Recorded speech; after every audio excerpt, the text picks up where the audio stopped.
అసలు మనమొకసారి ఇలా ఊహించుకుందాం. ఒక దేశపు అధికారిక చారిత్రక రికార్డును మనం చదువుతున్నామనుకుందాం.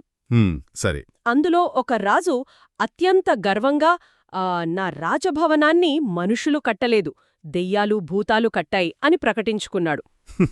వామ్మో, వినడానికే చాలా విచిత్రంగా ఉంది కదా. అదే కదా. ఆ వెంటనే మరొక పేజీ తిప్పితే ఒక సన్యాసి అత్యున్నతమైన పవిత్రమైన జ్ఞానోదయాన్ని పొందాడు అని రాసుంటుంది. ఎలా పొందాడు? సరిగ్గా తన్ను తాను చంపుకుంటున్న క్షణంలో. ఓహో. అంటే ఇవన్నీ ఒకదానికొకటి పొంతనలేని వింతైన విషయాల్లా ఉన్నాయిగదూ. ఖచ్చితంగా. అంటే నేటి ఆధునిక కాలంలో మనం చరిత్రను లేదా మతాన్ని చూసే కోణానికి ఈ సంఘటనలకు అసలు ఎలాంటి సంబంధం లేనట్లుగా అనిపిస్తోంది. సరిగ్గా చెప్పారు. అందుకే ఈనాటి మన లోతైన విశ్లేషణలో మనం ఈ విచిత్రమైన ఆశ్చర్యకరమైన ప్రపంచంలోకి అడుగుపెట్టబోతున్నాం. 5వ శతాబ్దపు భారతదేశం ఎలా ఉండేదో చైనా యాత్రికుడు ఫాహియాన్ రాసిన యాత్రాచరిత్ర ఆధారంగా మనం అర్థం చేసుకోబోతున్నాం. అవును, ఫాహియాన్ రికార్డులు చాలా కీలకం. మన లక్ష్యం కేవలం ఫాహియాన్ ఏ ఊరి నుంచి ఏ ఊరికి నడిచాడో లాంటి భౌగోళిక వివరాలు తెలుసుకోవడం కాదు. ఆనాటి కాలపు నమ్మకాలు, ఆ చారిత్రక వాస్తవాలు, పాలకుల వ్యూహాలు ఎలా ఉండేవో విశ్లేషించడం. ఎలాంటి టైం మెషిన్ అవసరం లేకుండానే ఫాహియాన్ మాటల ద్వారా ఆనాటి సమాజపు మానసిక ప్రపంచంలోకి మనం వెళ్లబోతున్నాం. ఇది నిజంగా చాలా ఉత్సాహాన్నిచ్చే ప్రయాణం. ఎందుకంటే ఫాహియాన్ రచనలు కేవలం ప్రదేశాల వర్ణనలకు పరిమితం కాలేదు. అవును. అవి ఆనాటి ప్రజల ఆలోచనా విధానానికి, వారి విశ్వాసాలకు పట్టిన అద్భుతమైన అద్దం. ఈ విశ్లేషణ ద్వారా ఆనాటి సామాజిక రాజకీయ ఆధ్యాత్మిక వ్యవస్థలు ఎంత వినూత్నంగా, ఒక్కొక్కసారి ఎంత విరుద్ధంగా ఉండేవో మనం గమనించవచ్చు. సరే, దీన్ని కాస్త విడమర్చి చూద్దాం. మగధదేశ రాజధాని అయిన పాటలీపుత్ర నగరంతో ఈ ప్రయాణాన్ని మొదలుపెడదాం. ఇక్కడే మనం ఇందాక మాట్లాడుకున్న అసలైన ఆసక్తికరమైన విషయం దాగుంది. ఆ దెయ్యాల కోట వ్యవహారం కదా. అదే. అశోక చక్రవర్తి కట్టించిన రాజప్రాసాదం గురించి ఫాహియాన్ రాసిన విషయాలు చదివితే నిజంగా మతిపోతుంది. ఆ ప్రాసాదాన్ని, దాని గోడలను, అందులో వాడిన పెద్ద పెద్ద రాళ్లను సామాన్య మానవులు కట్టలేదని, భైరవులు లేదా భూతాలు నిర్మించాయని మూలాలు చెబుతున్నాయి. ఒక యాత్రికుడు ఇంత అధికారికంగా ఇలాంటి విషయాలను ఎందుకు నమోదు చేశాడో అసలిది నమ్మశక్యంగా ఉందా? అంటే దాని వెనుకనున్న భౌతిక వాస్తవాన్ని మనం ముందు అర్థం చేసుకోవాలి. ఆ నిర్మాణాలు అంత భారీగా ఉండటం, ఆ శిలాస్తంభాల పరిమాణం చూసి బహుశా ఆ కాలం నాటి సామాన్య ప్రజలు అలా వర్ణించి ఉండవచ్చు. ఓహో, అంటే వాళ్ళకి అర్థంగాకలా అనుకున్నారంటారా? ఖచ్చితంగా. ఆనాటి ఇంజనీరింగ్ నైపుణ్యాలు సామాన్యులకు అర్థంకాని స్థాయిలో ఉండటం వల్ల అంతటి భారీ రాళ్లను మనుషులెలా ఎత్తగలరు అనే ఆశ్చర్యంతో వాటికి అతీంద్రియ శక్తులను ఆపాదించారు. ఇక్కడే మరో అద్భుతమైన కథ ఉంది. అశోకుడి తమ్ముడు గృధ్రకూట పర్వతంపై ఏకాంతంగా ధ్యానం చేసుకుంటూ ఆనందిస్తుంటాడు. సన్యాసం తీసుకున్నాడు గడా. కానుకలు స్వీకరించడానికి నగరానికి రమ్మని ఆహ్వానిస్తాడు. కాని తమ్ముడు రానని సున్నితంగా తిరస్కరిస్తాడు. అప్పుడు రాజు ఏం చేశాడు? నీవు నగరానికి రాకపోతే నీకోసం నగరంలోనే ఏకంగా ఒక పర్వతాన్ని నిర్మిస్తాను అని మాటిస్తాడు. ఏకంగా పర్వతాన్నా? అవును. అందుకోసం ఆ భూతాలకు, దెయ్యాలకు ఒక భారీ విందు ఏర్పాటు చేస్తాడు. ఆ విందుకు వచ్చేటప్పుడు కూర్చోవడానికి పెద్ద పెద్ద రాళ్లను తీసుకురమ్మని ఆ భూతాలను అడిగాడు. అలా ఆ రాళ్లతో 35 అడుగుల పొడవు, 22 అడుగుల వెడల్పు, 11 అడుగుల ఎత్తు ఉన్న ఒక అద్భుతమైన రాతి గదిని కట్టించాడట. వినడానికి ఇది పూర్తిగా ఒక పౌరాణిక గాథలా ఉంది. అదే కదా. దీని నేటి కాలంతో ఒకసారి పోల్చి చూడండి. ఒక దేశ ప్రధాని లేదా ఒక అగ్రరాజ్యపు అధ్యక్షుడు వచ్చి నా కొత్త అధికారిక భవనాన్ని మనుషులు కాదు, అత్యంత అధునాతనమైన గ్రహాంతర వాసులు అంటే ఏలియన్స్ లేదా ఫ్యూచరిస్టిక్ ఏఐ రోబోలు కట్టాయి అని చెబితే ఎలా ఉంటుంది? జనాలు పిచ్చివాడనుకుంటారు. అవును, ఎవరూ నమ్మరు కదా. కాని ఆ కాలంలో దీన్ని ప్రజలు నమ్మారు. ఇక్కడ ఆశ్చర్యపరిచే అంశమేమిటంటే చరిత్రలో రాజులు తమ నిర్మాణాలకు, తమ విజయాలకు ఇలాంటి అతీంద్రియ శక్తులను ఎందుకు ఆపాదించేవారు అనేది మనం గమనించాలి. ఎందుకు అంటారు? దీని కేవలం సామాన్యుల అమాయకత్వమనో లేదా కట్టుకథలనో కొట్టిపారేయలేం. రాజులు తమ ఆధిపత్యాన్ని ప్రజల మనసుల్లో బలంగా నాటడానికి వాడిన ఒక అద్భుతమైన రాజకీయ, మానసిక వ్యూహమిది. ఓహో, అంటే ఒక రకమైన పొలిటికల్ స్ట్రాటజీ అన్నమాట. ఖచ్చితంగా. సామాన్యులకు సాధ్యం కానిది రాజు చెయ్యగలడు అని నమ్మించడం ద్వారా రాజు తనకు తాను ఒక దైవాంశ సంభూతుడుగా మార్చుకున్నాడు. ఇది ఒక రకమైన సైకలాజికల్ వార్ఫేర్ అని చెప్పొచ్చు. దెయ్యాలను శాసించగలిగే రాజును ఎవరైనా ఎదిరించగలరా అనే భయాన్ని, భక్తిని ప్రజల్లో కలిగించడం దీని ముఖ్య ఉద్దేశ్యం. అది నిజంగా ఆలోచించాల్సిన విషయమే.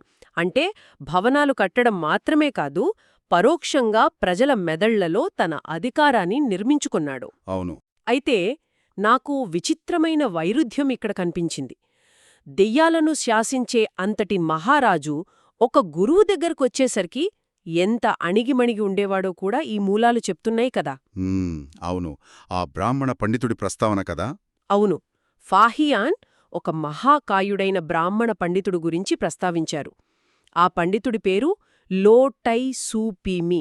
మహాయాన బౌద్ధానికి చెందిన గొప్ప పండితుడాయన. 50 ఏళ్లపాటు ఆ పండితుడి మీద ఆ దేశపు రాజుకు ఎంత అపారమైన నమ్మకం, గౌరవం ఉండేవంటే రాజు ఆయన ముందు కనీసం కుర్చీలో కూర్చోడానికి కూడా సాహసించేవాడు కాదట, కిందే కూర్చునేవాడట. అంటే ఆ పండితుడు కేవలం ఒక వ్యక్తి కాదు కదా, ఆ రాజ్యపు నైతిక మరియు ఆధ్యాత్మిక వ్యవస్థకు ఒక ప్రతిరూపం. కాని నన్ను ఆశ్చర్యపరిచిన విషయం ఇంకోటుంది. రాజు పొరపాటినా గురువు చేయి తాకితే చాలు ఆ బ్రాహ్మణుడు వెంటనే వెళ్లి తలస్నానం చేసేవాడట. అవును, ఆ ప్రస్తావన ఉంది. ఇది చదివినప్పుడు నాకొక బలమైన సందేహం కలిగింది. దెయ్యాలకే వెందులిచ్చేంత బలమైన రాజు, అంతటి అధికారమున్నవాడు, తనను తాకినందుకు వెళ్లి తలస్నానం చేసే గురువును అంతగా ఎందుకు భరించాడో? ఆలోచించాల్సిన ప్రశ్నే. ఇది ఆ రాజు అహంకారాన్ని దెబ్బతీయదా? తనను తాను భగవంతునితో సమానంగా భావించే రాజు ఒక పండితుడి ముందు ఎందుకంతలా మోకరిల్లాడో? దీన్ని మనం విశాల దృక్పథంతో చూస్తే ఆనాటి కాలంలో రాజకీయ అధికారానికి, ఆధ్యాత్మిక జ్ఞానానికి మధ్య ఉన్న స్పష్టమైన వ్యత్యాసం మనకర్థమవుతుంది. రాజకీయ అధికారమనేది భౌతికమైనది. అది కత్తిమీద, భయం మీద ఆధారపడి ఉంటుంది. కాని ఆ పండితుడు అపారమైన జ్ఞాన సంపన్నుడు, దేవుడికి దగ్గరగా ఉన్నవాడు. సమాజంలో భౌతికమైన రాజ్యబలం కంటే నైతిక బలానికే ఆనాడు పెద్దపీట వేసేవారు. ఓహో, అంటే నైతికతే సుప్రీమనమాట. అవును. రాజుకా విషయం బాగా తెలుసు. తన కీర్తి, ప్రజల్లో తనకు లభించే గౌరవం అంతా ఇలాంటి జ్ఞానుల ఆశీస్సుల మీదే ఆధారపడి ఉందని రాజు నమ్మాడు. తన వ్యక్తిగత అహంకారం కంటే ఆ జ్ఞాని ద్వారా రాజ్యానికి లభించే స్థిరత్వమే రాజుకు ముఖ్యం. అంటే ఆధ్యాత్మికత అనేది పాలకులను కూడా నియంత్రించే ఒక అదృశ్య శక్తిలాంటిదన్నమాట. సరే, ఇప్పుడీ ఆధ్యాత్మిక భావన నగరంలోని సామాన్య ప్రజల జీవితాలను ఎలా ప్రభావితం చేసిందో చూద్దాం. చూద్దాం. ఈ భక్తి కేవలం పూజలకు, గురువులకు మాత్రమే పరిమితం కాలేదు. అది గొప్ప సామాజిక సేవా కార్యక్రమాలుగా ఎలా మారిందో ఫాహియాన్ వివరించారు. అక్కడ ప్రతి సంవత్సరం ఒక గొప్ప రథయాత్ర జరిగేదట. అవును, చాలా వైభవంగా జరిగేది. ఏకంగా 22 అడుగుల ఎత్తున్న 5 అంతస్తుల పగోడాల్లాంటి రథాలను తయారుచేసి వాటిని బంగారంతో, వెండితో, గాజుతో అలంకరించి ఊరేగించేవారు. కాని అన్నిటికంటే నన్ను ఆకర్షించిన విషయమేమిటంటే ఆ ఉత్సవాల సమయంలోనే కాదు, ఏడాది పొడవునా నగరంలో ధనవంతులేర్పాటు చేసిన వైద్యశాలలు. ప్రాచీన కాలంలో సామాజిక సంక్షేమం ఎలా ఉండేదో చెప్పడానికి ఇదొక అద్భుతమైన ఉదాహరణ. అవును కదా. ఒకసారి ఊహించండి, దేశ విదేశాల నుంచి వచ్చే పేదలు, వికలాంగులు, దిక్కులేని వారు ఎవరైనా సరే ఆ వైద్యశాలలకు వస్తే చాలు, వాళ్లకి ఉచితంగా వైద్యం లభించేది. అవును. అక్కడి వైద్యులు వారిని పరీక్షించి ఉచితంగా ఆహారం, మందులు ఇచ్చేవారు. వాళ్ల జబ్బు పూర్తిగా నయమైన తర్వాతే వారిని అక్కడి నుండి పంపించేవారు. నిజంగా గొప్ప విషయం. దీన్ని చూస్తుంటే నేటి కాలంలో మనం చాలా గొప్పగా మాట్లాడుకునే యూనివర్సల్ హెల్త్ కేర్, అంటే అందరికీ ఉచిత వైద్యం అనే అధునాతన కాన్సెప్ట్ గుర్తొస్తోంది. 5వ శతాబ్దంలోనే ఎలాంటి వివక్ష లేకుండా ఉచిత వైద్యం అందించడం అనేది నిజంగా ఒక అద్భుతం. ఖచ్చితంగా.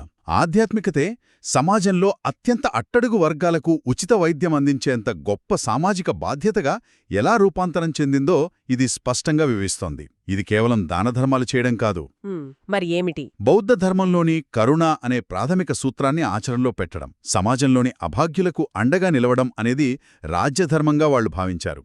ఒక మతం యొక్క తాత్వికత ప్రజల సంక్షేమానికి ఎలా మారాలో చెప్పడానికి ఇదొక పాఠంలాంటిది. అన్ను దాటి పర్వతాల వైపు వెళితే ఎలా ఉంటుందో గమనిద్దాం. గృద్రకూట పర్వతం మరియు రాజగృహం చుట్టూ ఉన్న ప్రాంతాల గురించి ఫాహియాన్ రాసిన వర్ణన వింటుంటే నాకేమనిపిస్తోందంటే, నేమనిపిస్తోంది, ఇదంతా ఏదో ఒక ఆధునిక థీమ్ పార్క్ లాగా అనిపిస్తోంది. కాకపోతే ఇవన్నీ మ్యాజిక్ లేదా మిరాకిల్ ఆధారంగా నడిచే థీమ్ పార్క్. అవును, అక్కడన్నీ అద్భుతాలే. ఇంద్రుడు రాతిపై తన వేలితో రాసిన 42 ప్రశ్నల గుర్తులిప్పటికీ కనిపిస్తాయని ఫాహియాన్ రాశారు. ఆ ప్రదేశాలన్నీ పౌరాణిక గాథలతో అల్లుకునున్నాయి. అంతేకాదు, ఒకసారి ఆనందుడిని మారుడు అనే రాక్షసుడు భయపెడితే బుద్ధుడు ఏకంగా ఒక రాతిలోంచి తన చెయ్యి దూర్చి ఆనందుడి తలని మిరాడట. ఆ రాయిలోంచి చెయ్యి బయటకొచ్చిన రంధ్రం కూడా తాను కళ్లారా చూసినట్లు ఫాహియాన్ పేర్కొన్నాడు. అవును, ఫాహియాన్ రికార్డులో అది స్పష్టంగా ఉంది. ఇంకోచోట దేవదత్తుడు బుద్ధునిపైకి దొర్లించిన భారీ రాయి కూడా అక్కడే ఉంది. రాళ్లపై వేలిగుర్తులు, రాళ్లనుంచి చేతులు రావడం లాంటి భౌతిక ఆనవాళ్లను ఆనాటి ప్రజలు ఎంత బలంగా నమ్మారో అర్థమవుతోంది. ఇక్కడ మనం గుర్తుంచుకోవాల్సిన ఒక ముఖ్యమైన విషయం ఉంది. ఫాహియాన్ కేవలం వాస్తవాలను, కొలతలను నమోదు చేయడానికి వచ్చిన ఒక సాధారణ విలేకరి కాదు. అంటే ఆయన దృక్కోణం వేరు అంటారా? అవును, ఆయన ఒక ప్రగాఢమైన భక్తుడు, ఒక యాత్రికుడు. ఆయన ఆ ప్రదేశాలకు వెళ్ళినప్పుడు ఆయన మనస్సులో ముందుగానే ఆ పౌరాణిక గాథలు ముద్రపడి ఉన్నాయి. అది ఆయన చేతల్లోనే కనిపిస్తుంది కదా. ఫాహియాన్ ఆ పర్వత శిఖరానికి వెళ్లి అక్కడ పూలు, అగరు సమర్పించి దీపాలు వెలిగించినప్పుడు ఎంతగానో చలించిపోయాడు. సాక్షాత్తు బుద్ధుని కాలంలో తాను పుట్టలేకపోయానని బాధపడుతూ కన్నీరు పెట్టుకున్నాడు. పాపం, ఆయన భక్తి అలాంటిది. రాత్రంతా ఆ కొండపైనే ఉండి సురంగమ సూత్రాన్ని పఠించాడు. ఆ భావోద్వేగం మూలాల్లో చాలా స్పష్టంగా ఉంది. ఇంతకీ ఈ సురంగమ సూత్రమంటే ఏమిటి? దాన్ని అక్కడే ఎందుకు చదివాడు? అంటే ఈ సురంగమ సూత్రం అనేది మహాయాన బౌద్ధంలో చాలా ముఖ్యమైన గ్రంథం. భ్రమలను తొలగించుకుని వాస్తవికతను, అంటే అసలైన సత్యాన్ని ఎలా గ్రహించాలి అనే దానికి సంబంధించిన లోతైన ధ్యాన పద్ధతులను ఇది వివరిస్తుంది. ఓహో, అదన్నమాట విషయం. ఫాహియాన్ ఆ పర్వతంపై నిలబడినప్పుడు చుట్టూ ఉన్న ఆ శిథిలాలు ఆయనకు కేవలం రాళ్లుగా కనిపించలేదు. 100 ఏళ్ల క్రితం సాక్షాత్తు బుద్ధుడు నడయాడిన నేల అది. ఆ భౌతికమైన ఆనవాళ్ల ద్వారా ఆయన బుద్ధుని స్పర్శను అనుభూతి చెందాడు. చాలా డీప్ ఎక్స్పీరియన్స్ ఇది. చరిత్ర అనేది కేవలం గతించిన కాలం కాదు, అది నమ్మకంతో ప్రాణం పోసుకునే ఒక సజీవమైన అనుభవం అని ఫాహియాన్ భావోద్వేగం మనకు చెబుతోంది. ఎంత అద్భుతమైన వివరణ! ఆ నమ్మకమే ఆ రాళ్లకు ప్రాణం పోసింది. అయితే ఈ భక్తిభావన తరువాత మూలాల్లో నన్ను తీవ్రంగా ఆలోచింపజేసినా, అలాగే కొంత గందరగోళానికి గురిచేసిన మరొక సంఘటన ఉంది. ఏంటది? మనం ఇప్పుడు అత్యంత తీవ్రమైన ఒక తాత్విక సందిగ్ధతను కలిగించే అంశం గురించి మాట్లాడుకుందాం. ప్రథమ బౌద్ధ సంగీతి జరిగిన సప్తపర్ణి గుహ సమీపంలో ఒక నల్లరాతిపై ఒక భిక్షువు కూర్చుని ఉన్నాడు. ఆత్మహత్య చేసుకున్న భిక్షువు కథే కదా?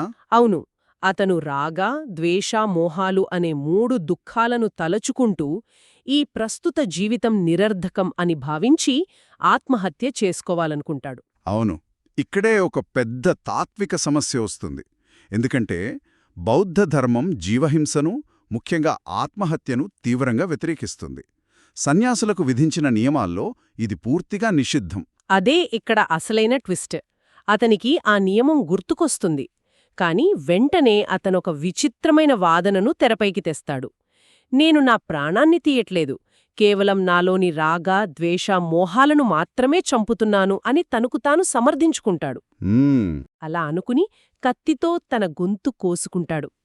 ఆశ్చర్యకరంగా ప్రాణాలు పోయే ఆ కొద్ది క్షణాల్లోనే అతడు బౌద్ధ మార్గంలో అత్యున్నత దశలైన శ్రోతాపన్న, అనాగామి, చివరిగా అర్హత సాధించి నిర్వాణం పొందుతాడు అని ఈ మూలాలు చెబుతున్నాయి. ఇక్కడే నాకు బుర్ర తిరిగిపోయింది. ఆశ్చర్యం కలగడం సహజమే. ముందుగా అసలు ఈ పదాలకు అర్థమేమిటో కాస్త వివరిస్తారా? తప్పకుండా. అంటే ఇవి బౌద్ధంలో ఆధ్యాత్మిక ఉన్నతిని సూచించే దశలు. శ్రోతాపన్న అంటే ప్రవాహంలోకి అడుగుపెట్టినవాడు. ఓహో, అంటే మొదటి మెట్టు అనమాట. అవును, సత్యం వైపు ప్రయాణం మొదలుపెట్టినవాడు అని అర్థం. ఆ తర్వాత అనాగామి అంటే ప్రాపంచిక కోరికలు నశించినవాడు, ఇక తిరిగి జన్మించినవాడు అని అర్థం. అర్థమైంది. ఇక అర్హత అనేది అత్యున్నత స్థితి, ఏ కోరికలు, బంధాలు లేని పరిపూర్ణమైన స్థితి. ఈ దశ చేరుకున్న తరువాతే నిర్వాణం లేదా శాశ్వత విముక్తి లభిస్తుంది. సరే, ఆ పదాల అర్థం బావుంది. కాని నా ప్రశ్న ఏంటంటే, అసలు దీనంతటికీ అర్థమేమిటి? ఇది నిజంగా ఉన్నతమైన ఆధ్యాత్మిక స్థితియా, లేక తీవ్రమైన మానసిక వేదనను అంటే డిప్రెషన్ను తత్వశాస్త్రం పేరుతో కప్పిపుచ్చుకునే ప్రయత్నమా? చాలా వ్యాలిడ్ పాయింట్ ఇది. ఇది చూస్తుంటే చట్టంలో లొసుగులు వెతికినట్లుగా ఆ నిషిద్ధమైన పనిని చేయడానికి వెతుక్కున్న ఒక లాజిక్ లూప్హోల్లాగా ఉందే అని నాకనిపించింది. ప్రాణాలు తీసుకోవడమనేది ఆధ్యాత్మిక సాధన ఎలా అవుతుంది? ఇది చాలా లోతైన, క్లిష్టమైన ప్రశ్న. ఈ సంఘటనను మనం నేటి ఆధునిక మానసిక ఆరోగ్య విశ్లేషణల కోణంలో చూడకూడదు. అంటే ఆనాటి దృక్కోణంలో చూడాలంటారా? అవును, ఆనాటి బౌద్ధ తత్వశాస్త్రంలో ఉన్న ఆచరణాత్మక తీవ్రత కోణంలో దీన్ని అర్థం చేసుకోవాలి. ఆ కాలంలో వారు భౌతిక దేహాన్ని ఎలా చూశారనేది ఇక్కడ ముఖ్యం. ఆధునిక కాలంలో మనం దేహాన్ని ఒక పవిత్రమైన బహుమతిగా భావిస్తాం. అవును, దేహం దేవాలయం అంటాం కదా. కాని ప్రాచీన సన్యాసులు దేహాన్ని కేవలం ఒక తాత్కాలికమైన వాహనంగా, దుఃఖానికి మరియు కోరికలకు మూలకారణంగా చూశారు. అంటే ఆ భిక్షువు దృష్టిలో శరీరాన్ని వదిలేయడమంటే ఒక సమస్య నుంచి పారిపోవడం కాదనమాట. సరిగ్గా చెప్పారు. దేహాన్ని రక్షించుకోవడం కంటే దేహానికి మూలమైన వాంఛలను నాశనం చేయడమే వారి అంతిమ లక్ష్యం. మనమిక్కడ దాన్ని సమర్థిస్తున్నామనో లేదా ఎలాంటి తీర్పివ్వడమనో కాదు, కానీ ఆ మూలాల్లో ఉన్న ఆలోచనా విధానాన్ని అర్థం చేసుకుంటున్నాం. క్లియర్గా అర్థమవుతోంది. నిషిద్ధమైన పనిని చేస్తున్నానని స్పృహ ఆ భిక్షువుకు ఉంది. కాని ఆ క్షణంలో అతని లక్ష్యం శరీరంపై కాదు, తనలోని అహంకారం, మోహం మీద ఉంది. దాన్ని చంపే క్రమంలో శరీరం పోయినా పర్వాలేదు అనుకునేంత తీవ్రమైన వైరాగ్యమది. వామ్మో, అది మామూలు విషయం కాదు. అందుకే ఆ ప్రాణత్యాగం ఒక అత్యున్నత త్యాగంగా, నిర్వాయానికి మార్గంగా ఆనాటి మూలాల్లో కీర్తించబడింది. ఉద్దేశమనేది ఇక్కడ చట్టం కంటే గొప్పదిగా పరిగణించబడింది. ఇది నిజంగా జీర్ణించుకోవడానికి కష్టమైనా కాని ఆలోచింపచేసే వాస్తవం. మన ఆలోచనా పరిధిని ఇది పూర్తిగా విస్తరిస్తుంది కదా. ఖచ్చితంగా. ఈనాటి మన విశ్లేషణలో ఫాహియాన్ ప్రయాణం ద్వారా మనం ఎన్ని అద్భుతమైన విభిన్నమైన కోణాలను స్పృశించామో కదా. అశోకుడు కట్టించినట్లుగా చెప్పబడే దెయ్యాల రాజభవనాల ద్వారా ఆనాటి పాలకుల రాజకీయ వ్యూహాలను చూశాం. అవును, అదొక కోణం. గురువు ముందు మోకరిల్లే రాజుల ద్వారా ఆనాటి నైతిక విలువల ప్రాధాన్యతను గమనించాం. అలాగే విదేశీయులకు సైతం ఉచిత వైద్యమందించిన మహానగరాల సామాజిక స్పృహను తెలుసుకున్నాం. శిథిలాలను చూసి కన్నీరు పెట్టుకున్న యాత్రికుడి భావోద్వేగం నుండి ఒక భిక్షువు ప్రాణత్యాగం వెనక ఉన్న తీవ్రమైన తాత్విక సంఘర్షణ వరకు అన్నీ విశ్లేషించాం. ఫాహియాన్ రచనల ద్వారా 5వ శతాబ్దపు భారతదేశపు వైభవాన్ని, వారి ఆలోచన విధానాన్ని మరియు సామాన్య ప్రజల విశ్వాసాలను మనం చాలా స్పష్టంగా చూడగలిగాం. ఇది కేవలం చరిత్ర పుస్తకాల్లోని తేదీలు, ప్రదేశాల పట్టిక కాదు. అంతే కదా. ఒక సమాజం యొక్క అంతర్గత ప్రయాణమిది. ముగించే ముందు ఒక చిన్న ఆలోచన. ఫాహియాన్ లాంటి యాత్రికుల చరిత్రలు చదువుతున్నప్పుడు మనం నిజంగా ఆ దేశపు భౌగోళిక చరిత్రను చదువుతున్నామా? లేక అణువణువున అద్భుతాలను మాత్రమే చూడాలని పరితపించిన ఒక భక్తుని మానసిక ప్రపంచాన్ని, ఒక సైకలాజికల్ మ్యాప్ను చదువుతున్నామా? రాళ్లలోంచి బయటకు వచ్చిన చేతులు, దెయ్యాలు కట్టిన గోడలు, ఇవి వాస్తవాలా లేక విశ్వాసాలా? చాలా లోతైన ప్రశ్న ఇది. నమ్మకానికి, వాస్తవిక చరిత్రకు మధ్య ఉన్న ఆ సన్నటి గీత ఎక్కడ చెరిగిపోతుంది? బహుశా ఆ మ్యాజిక్ మరియు వాస్తవాల కలయికే చరిత్రని ఇంత ఆసక్తికరంగా మారుస్తోందేమో కదా. ఇది ఎప్పటికీ ఒక ఆసక్తికరమైన ప్రశ్నే. ఈ ఆలోచనతో ఈ లోతైన విశ్లేషణను ముగిద్దాం.